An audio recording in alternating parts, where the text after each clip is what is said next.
আসসালামু আলাইকুম ওয়া রাহমাতুল্লাহি ওয়া বারাকাতুহু।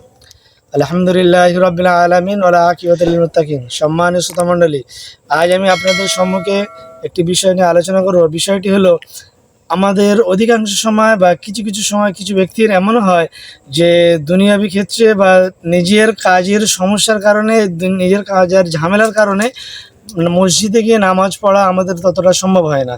অধিকাংশ কাজের ঝামেলা, দুনিয়াবি কাজের ঝামেলা বা ব্যক্তিগত দিনই কাজের ঝামেলা, সে যেটা যে কোনোই পরিস্থিতি হোক না কেন, আমাদের নামাজ মসজিদে গিয়ে অনেক সময় অধিকাংশ সময় ছেড়ে যায়, প্রায় সময় ছেড়ে যায়।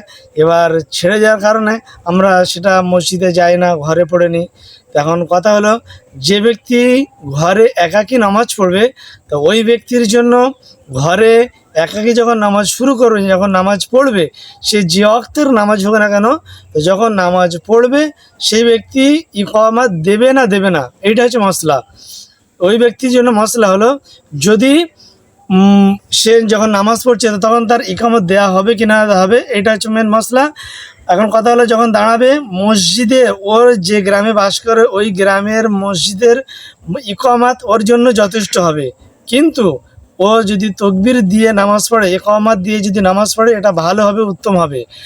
আর মহিলাদের জন্য ইকামাত দেওয়া যাবে না, ইকামাত দেওয়াটা মাকরুহি তাহরিমা।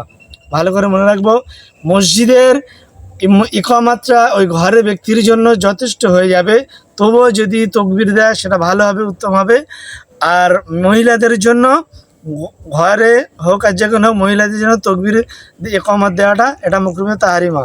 দলিল হলো, আপনাদের যে ফতোয়ার দলিলটা হলো যে ফতেহা রহমাইয়া 3 নম্বর খণ্ডে 16 নম্বর পৃষ্ঠা, নুরুল ইজা 14 নম্বর 16 নম্বর পৃষ্ঠার, আর হেদায়া 85 নম্বর খণ্ড, আচ্ছা দুরুল মুখতা 1 নম্বর খণ্ডে 64 নম্বর পৃষ্ঠা। এতগুলো আপনাদেরকে দলিল ও হাওয়ালা দিয়ে দিলাম। যদি কারোর সন্দেহ হয় তাহলে আমরা এগুলো দেখে নেব। অতএব আল্লাহ তাআলা আমাদেরকে সঠিক মসলা, সঠিক হাদিসের ওপর আমাদের জীবন অতিবাহিত করার তৌফিক দান করুক। আসসালামু আলাইকুম ওয়া রাহমাতুল্লাহি ওয়া বারাকাতুহু।